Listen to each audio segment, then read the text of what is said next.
day of editing. Let's get some background music going. That's gonna be like my timer too. Anyway, today we're gonna be doing a part where we're editing a part where we're going back. Well, not back, but yeah, we're in the present time of the book where it's 2015. The way the book works, it's about a veteran that is applying for veteran benefits. It starts off like in the present time, which is 2015, and it goes back to 2010, which is when he was deployed to Afghanistan in the summer surge. So the story is kind of like a war book, sad bastard book. I don't know. No one's going to read it, so who gives a fuck? Anyway, this is a part where they're in the VA clinic. This part is just called Doc Wu. Doc Wu is the psychiatrist, psychologist, whatever the fuck. The VA guy that has to interview Torero about what happened. Torero, by this point, is like a sad fucking veteran and stuff. When he's in Afghanistan, he's more like a confident person and stuff. But here, like in the real world, he's like a sad motherfucker. I don't know where I got that from and stuff. Pulled it out of nowhere. But yeah, he's like some sad bastard. Christmas is over. Anyway. Oh yeah, today's January 1st. Happy New Year to everybody that's not watching this. Especially the let's get some context a little bit from the chapter earlier. So what happens is they're about to get not ambushed and stuff, but they're about to get into like an attack. They take over like a compound. All this stuff happens beforehand, and they take over a compound in order to bait the Taliban. It's called the Feint. It's like an operation that they allude to during the story, and then they finally do it. And once they're there, it's pretty much they're there to bait the Taliban, while another company goes to another part where it's like a bazaar that still has like, weapons where the Taliban buy stuff, and they can go retreat to Pakistan, because where the story set is a Helmand province, but nearer to the border with Afghanistan, where no Americans had been at that point. And so that's what it's about. It's Afghanistan. I don't know if you remember, it was a fucking war. So, excuse my beanie. It is a fucking cold over here in Alaska. Anyway, Ahmad. Ahmad is the interpreter in the story. He's the interpreter, dude. Let's catch up on what interpreters are doing, huh? Let's see. From 2020, well, now 3 years ago, man, I don't know what 3 years ago means anymore, because it's January 1st. Get your reaction to the fact that 60,000 Afghan interpreters who had applied for SIV visas remain behind in Afghanistan. 33,000 of them are cleared for vetting. This was based on the Wall Street Journal article that quotes State Department officials. Will the U.S. military be helping with evacuating those people? And 60,000 interpreters being left behind is pretty significant. Yeah, I've seen the press reporting, and I certainly would refer you to the State Department for validation of the numbers. Fuck it. 60,000 left behind. These guys like served with, with infantry units with a bunch of people. You had to talk to the locals and stuff, and they made it a point to win hearts and minds. One in the mind, two in the heart. So we had to be, cool with the locals, I guess. So I guess, we kind of fucked them really good, Anyway, Ahmad, wherever you are, I hope you're alive, dude. Fuck, probably not, but whatever. I knew it. Prince smiles from the roof. Cool. Mendoza smiles. Hey, Prince, you killed one of the guys talking on the ICOM. The ICOM is, I don't know what it actually stands for. I'm sure I could just Google it, but it was like the Taliban radio. All right, cool. Come on. Mendoza smiles.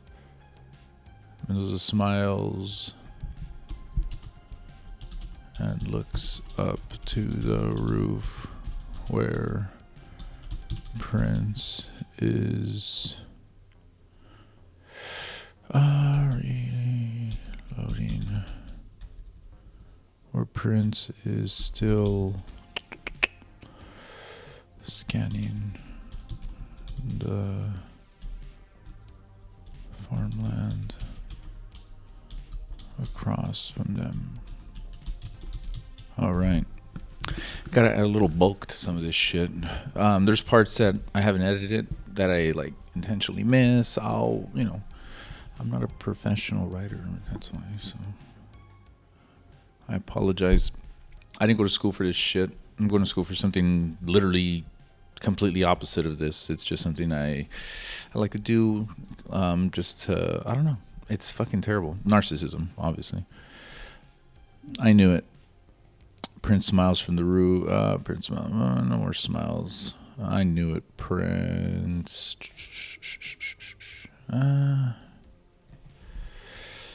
Cool. Looks up to the roof. Oh, I already misspelled stuff. Looks up to the roof where Prince is still scanning the farmland across from them. Hey, Prince, you killed one of the guys talking on the ICOM. I knew it. We already said that he's looking down his scope. Looking down the barrel of a gun. I knew it. Oh, well, obviously, he saw you killed him. He's on the scope. So yeah, no shit. Yeah, no shit. Because he shot him, so of course he knows that he killed him. No shit.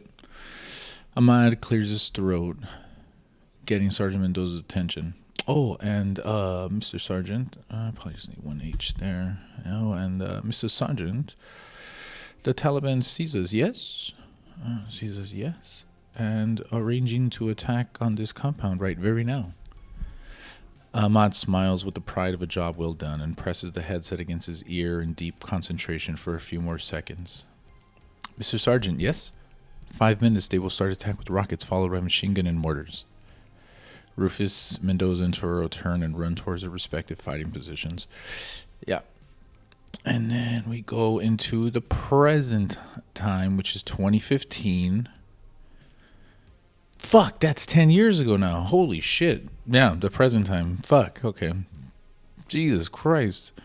Back in the VA clinic, Frank adjusts himself in his seat. Damn, that's when I started this stupid ass bullshit? Oh my god. 10 fucking years for real. Longer, technically, but my god, what the fuck is wrong with me? Back in the VA clinic, Frank adjusts himself in his seat and swallows some disgusting tasting spit. So yeah, we got into like a 10-hour 10-hour firefight. I don't know. No, just 10 space hour, right? Yeah, 10-hour firefight. There was artillery dropped on those fuckers, but those little roaches kept coming. We called in some helicopters because we were about to get overrun, but luckily the Cobras killed a lot of the Taliban and we cleaned up the rest. It was raining brass everywhere. It was raining brass everywhere from the Cobras just unloading on them. It was raining brass. It was just...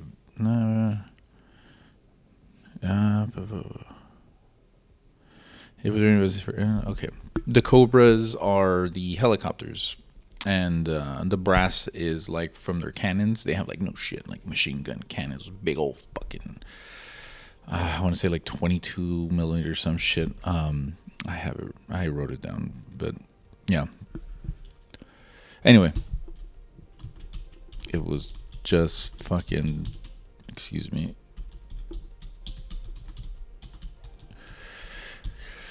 It was just raining brass at one point. Raining brass. It was just raining brass at one point. It was just fucking, excuse me. It was just raining brass at one point. I went on a run-on like sentence thing to start off this, just as like, because he is rambling, so I wanted to be like a rambling sentence. So let's see how it reads, but it doesn't look good on paper because it's I need to break this up a little bit. Okay, I need to break up this one just a little bit. So let's see what we got. Frank smiles at a memory and pulls his shirt collar and shows a large 20 millimeter sized burn scar on the side of his neck. Chicks always think this is a hickey. Fucker got me right in the collar. Chicks always think this is a hickey. Fucker got me right in the collar. It was in the middle of it was the middle in the firefight. I'm hearing like pings and whizzes around me, and all of a sudden I just feel like this intense pain in my neck. I thought I got shot, and I just kept shooting. It hurt so bad I didn't want to look at it. I knew once I saw the blood I'd have to deal with it, and I just didn't want to deal with it, so I kept shooting. Deal with it. So I kept shooting. Emptied my magazine. Then when I went to reload, I saw it was really a cannon round from the helicopter in the collar of my blouse. So I pretty much got this scar because I'm stupid. Anyway, Corpus killed a lot of them, and we killed the rest of them as a group. I think I said that already. The platoon even shot up illumination rounds from the mortars, and we got in another firefight at night. It was crazy. Tracer rounds flying at night with the illumination rounds behind them. It felt great. Really did. They tried so hard to kill us, and they just didn't. Is it weird that I can say that without feeling anything? I like the way it reads, but I need to break it up, I think, because it's just too much of a run-on. So maybe Frank smiles in memory and pulls his shirt collar, burn scars on his neck. Chicks always think there's a hickey. Fucker got me right in the collar. Maybe a little response from Doc Wu. The name of the fucking chapter isn't named after him. Back in the vehicle, just in the sea and the swallow. It was just raining brass at one point. Let me see. Doc Wu continues to type on his computer. I should probably move this stupid little screen. Doc Wu types on his computer.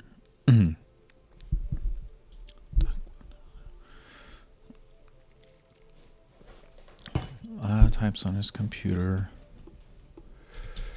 and isn't really paying attention. Fattening attention. I don't know how I'm thinking. Oh, whatever. And isn't really paying attention, and really isn't paying attention anymore.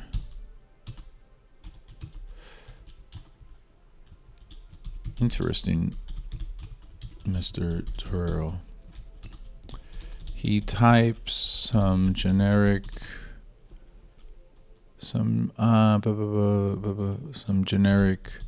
medical jargon. He types some generic medical jargon about PTSD and combat.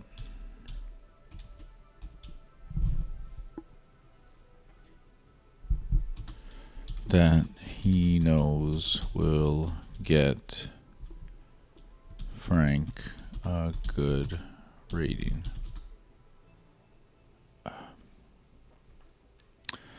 Frank Mario. Those are like the two names I'm still deciding over. Frank or Mario. Frank is cool. Mario's cool. Frank is less cool. We'll see. Anyway. I don't know. Maybe you're not supposed to love everything about your book. You know what I'm saying? Something you're supposed to hate on for a reason, huh? Yeah, maybe. I don't know. Fuck it. I don't want to change it. It's too much. He types some generic medical jargon about PTSD and combat that he knows will get Frank a good disability rating. And avoid him coming back. And avoid him from having to, and avoid him. And we knows we'll get Frank. Nope. Let's see that we'll get. Doc Wu continues to type on his computer and isn't really paying attention anymore. Interesting, Mr. Torero. He types some generic medical jargon about PTSD and combat that he knows will get a good disability rating and avoid him having to see Frank ever again. What the fuck did I just do? What the fuck did I just do? Oh, there we go. There we go. He typed some generic medical jargon about PTSD in combat that he knows will get a good disability rating and avoid him having to see Frank ever again. Nice.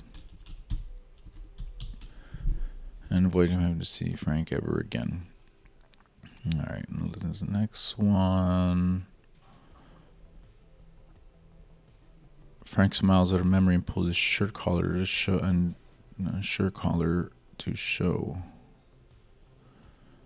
and shows a large 20 millimeter sized burn scar on the side of his neck.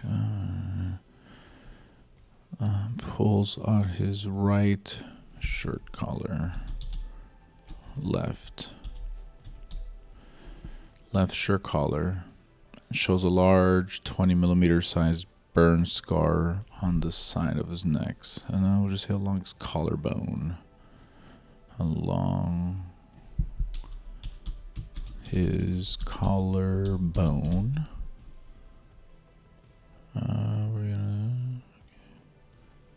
There we go. Chicks always think this is a hickey.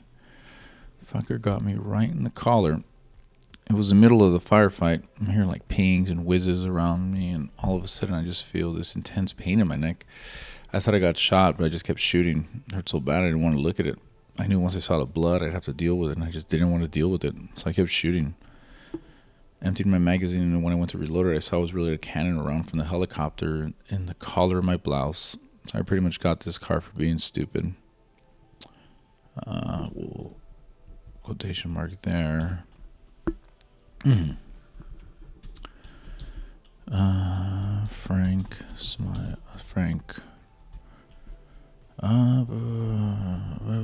Frank's legs begin to shake a little,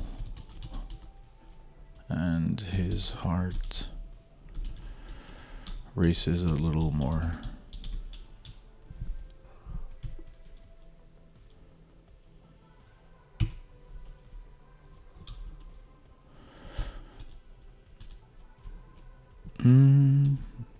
Doc Wu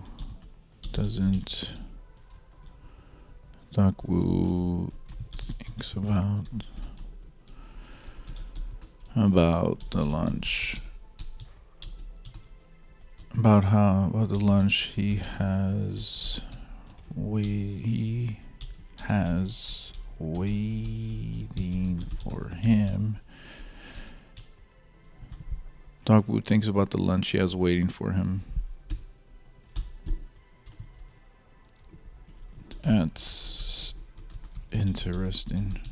That's interesting.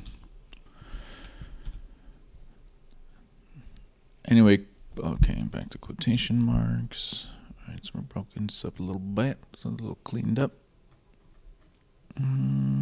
Still big. I don't like that. But I don't know.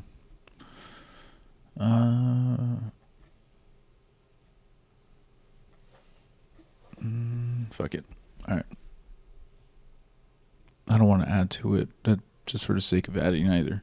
So I pretty much got this scar because I'm stupid. Frank's legs begin to shake a little and his heart races a little more. Doc Wu thinks about the lunch he has waiting for him. That's interesting.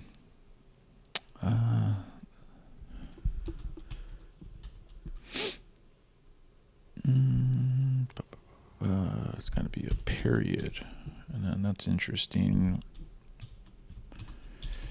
He checks his phone. And sips some water. Okay.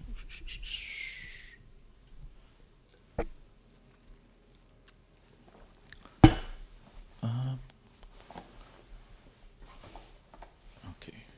And then, anyway, cobras killed a lot of them. We killed the rest of them. As a group. I think I said that already. The platoon even shot up illumination rounds from the mortars, and we got in another firefight at night. It was crazy. This is fiction, by the way. This is all fiction. Completely fiction. I am not claiming none of this shit. Fiction, bro. It's a fiction. And as a matter of fact, this is parody of a writer, because I'm not even a real writer. This is all parody. Okay. The platoon even shot up illumination rounds from the mortars, and we got in another firefight at night. It was crazy. The tracer rounds flying at night with the illumination rounds behind them. It felt great. It really did. It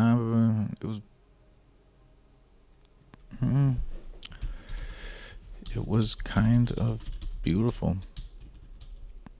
Beautiful in a way. Looking back.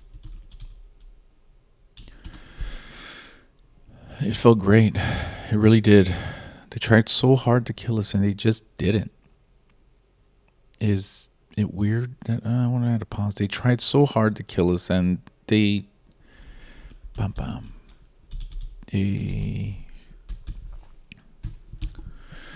tried so hard to kill us. They just didn't.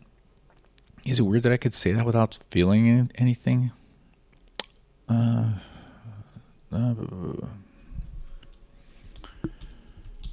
Doc Wu massages his temples and takes Doc Wu takes off his glasses and massages his temples. And then make that a little L. Like I said earlier, Mr. Torero, this isn't treatment. I would recommend you bring that up with your psychologist, with your mental health, with your mental health team. What about the children? Dr. Wu asks. The dead kids? Oh, there was dead kids in the previous chapter. I went through another video. I'll go through it again, forgetting that I did. So, whatever. Who gives a fuck? Doc Wu takes off his glasses and massages his temples. Like I said earlier, Mr. Torero, this isn't treatment. I would recommend you bring that up with your mental health team. What about the children? Dr. Wu asks. The dead kids? Torero asks back. Yes. Oh, yeah, they were dead. They'd gotten raped by the God knows whoever the highest bidder was. I mean, the Taliban didn't rape, but they didn't not rape. I don't want to. I don't know. Child rape was real there. I mean, it wasn't not happening. The whole bachabazi culture. I don't know if it's still happening today. Hopefully not, but it was then. We're in 2010, bro. So, anyway.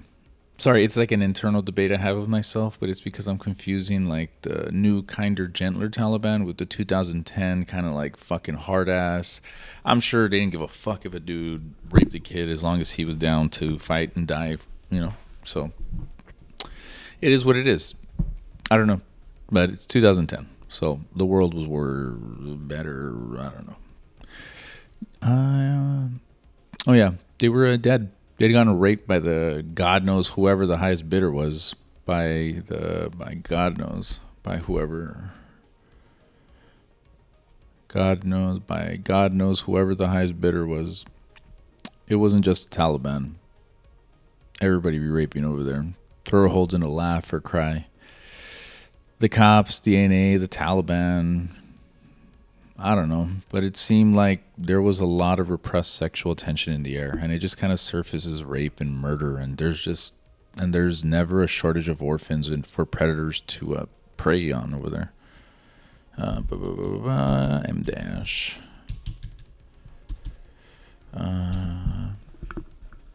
The police. Let's not say the cops. The cops are American. They're the police over there.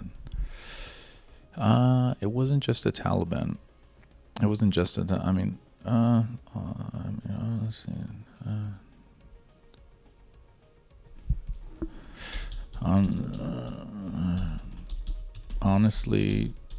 Honestly, I think the Taliban did it the least. Those little fuckers were of better use to them as bullet carriers, bullet carriers, bullet and chow carriers, bullet and chow service, bullet carriers as bullet carriers. Honestly, I think Taliban did it the least. Those little fuckers were of better use to them as bullet carriers. I don't know.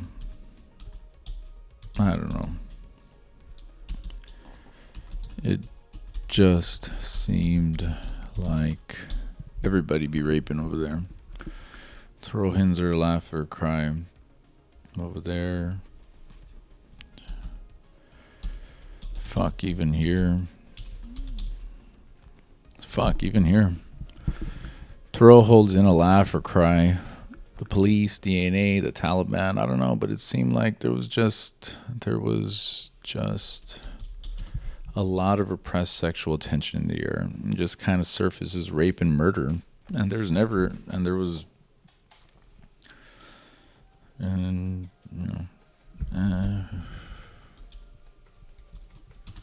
and fuck.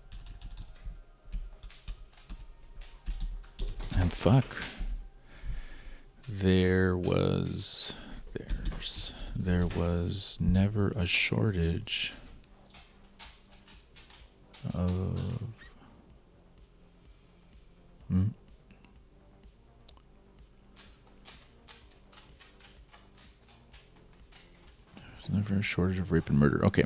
Anyway, all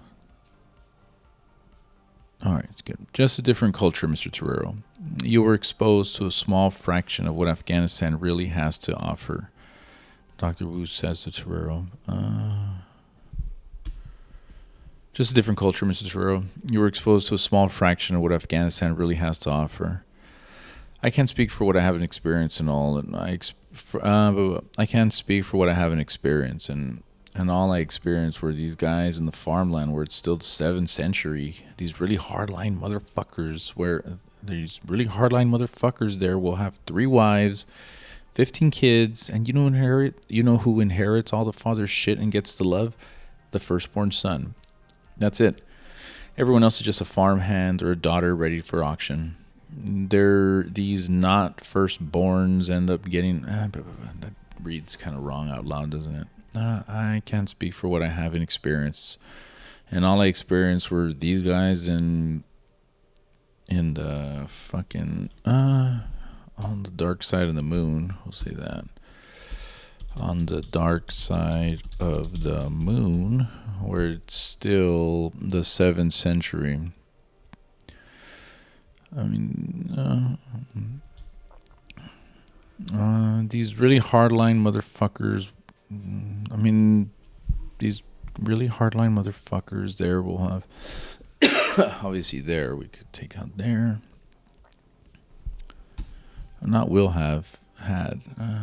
These really hardline motherfuckers had 3 wives, 15 kids, and you know who inherited? We'll say inherited. Past tense, because we're talking about the past. You know who inherited all the father's shit and got all the love? We'll just say, you inherit all the father's shit, the firstborn son. That's it. Everyone else was just a farmhand or a daughter ready for auction. These not firstborns.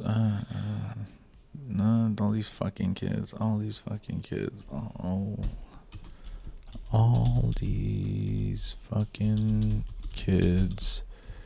ended up getting lost over there. Getting lost. We know it's over there, you fucking dickhead.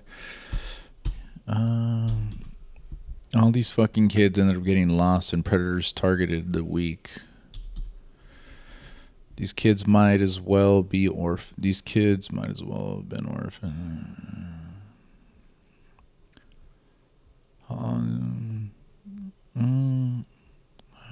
These kids might as well be orphans. I think we'll add that part over there. All these fucking kids were pretty much pretty much orphans. We're pretty much shoeless orphans, which is true. I forgot where I mentioned it. Shoeless orphans that end up getting lost. Fuck.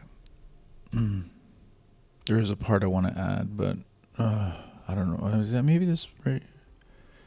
I think I should add it here. I should add it here. Yeah.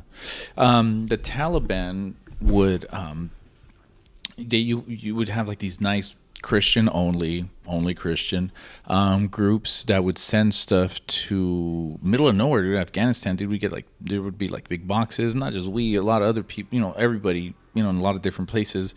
There's something called care boxes. You get these care boxes, and they would be from like different people, mostly Christian, always Christian, and it was nice stuff. We got shoes once, and they were like little kid shoes, all sorts of little kid shoes, and you could see they sent pictures of like their church group, and they got all these donations, and it was super nice. We donated it, and we brought it out. We had trucks out in the middle of nowhere, guns up for all the kids to come, blah, blah, blah, blah, blah. And then the Taliban told the kids that if they were caught wearing the shoes, they would cut off their feet. And supposedly they did cut off some of the kids' feet. I don't know if that's true or not, but I do believe that they would have. And those kids did, because I never saw anybody wearing those fucking shoes. So maybe I should add that little part. But I think I'm going to add a part where a kid does get his feet chopped off. Let's see. All these fucking kids were pretty much shoeless orphans, and they're getting lost, and predators targeted the weak. I mean, some are probably orphans, too. We did make a lot of orphans over there, too. Frankie realizes something, his eyes widen. Oh, fuck, we made a lot of orphans. Oh, fuck. Let's see. Let's see. Okay, I could take this part out. I wasn't in love with this part. Did you get an award during the deployment? Dr. Wu asks as he continues typing. Frank's eyes are still wide, thinking about the orphans. Yeah, Bronze Star with Combat V. Me personally did not get a Bronze Star with Combat V. The person in the story was going to get it, but I don't know. I feel like taking it out now. It's too cool. This guy's a fucking loser, bro. Yeah, Bronze Star was Combat V, but that was for another operation unrelated to the story. I'm telling you, Frank snorts up a booger crawling out of his nostril. It's a stupid story. Did those girls live? The blown up girls.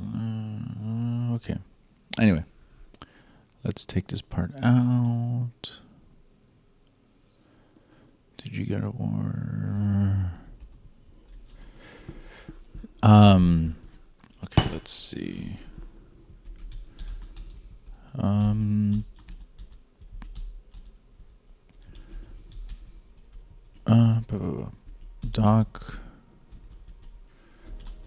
Doctor, fuck, some places they call him Doc, something. Okay, Doctor, when I'm writing his name, and then Doc Wu when this character's referring to him. So Dr. Wu's interest peaks at something. And Dr. Wu's interest peaks at the thought of shoeless children, which takes him back to a memory as a child. We don't have to get into it. He applies some Asian shit. Okay. But some jungle shit. Dr. Wu's interest peaks at the thought of shoeless children, which takes him back. Let me see. Sorry.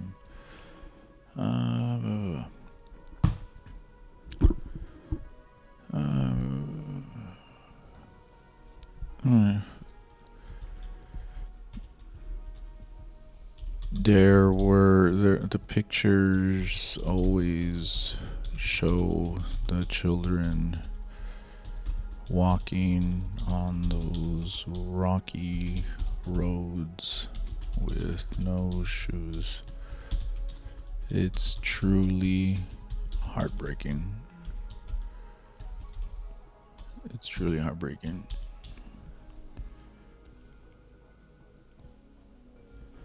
Uh,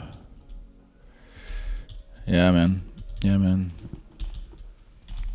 Church groups would.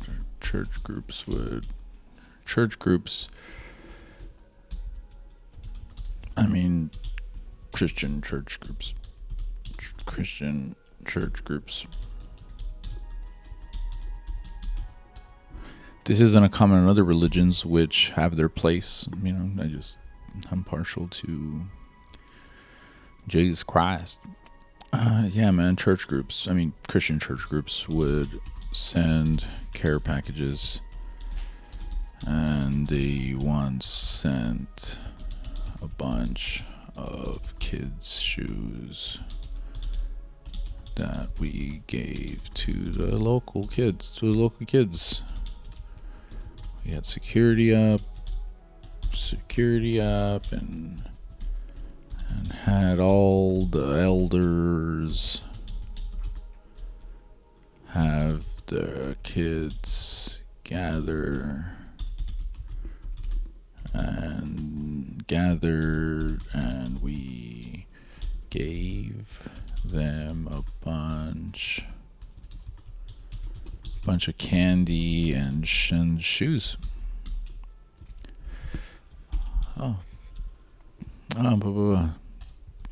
Dr.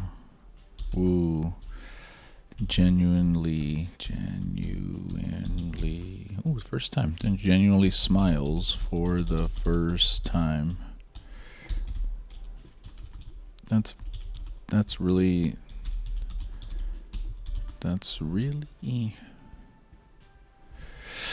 impressive.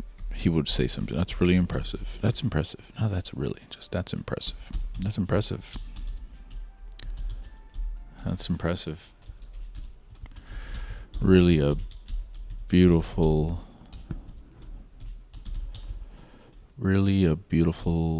token, really a beautiful gesture to people. Yep, just like that. Torero, Frank size. Yeah, the Taliban didn't let the kids wear them. They even cut off the feet of 2 kids they caught wearing the shoes. So that sucked. But that was a different. Well, we'll say that. But yeah. So that sucked.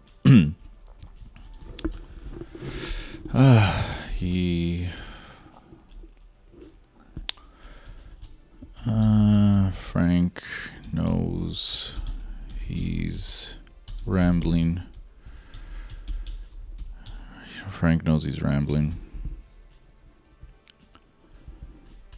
That sucked. That song. Frank nods.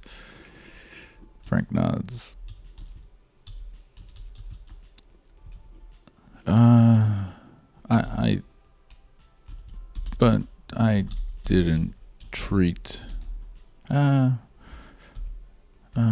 Frank nods. Yeah, that was another fucked up day too.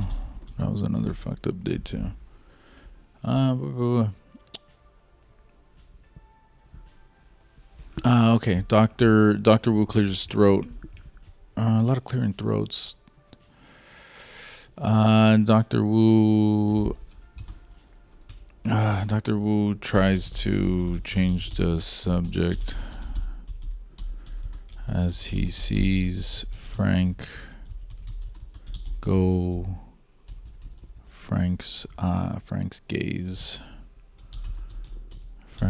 gaze expand to 100 yards.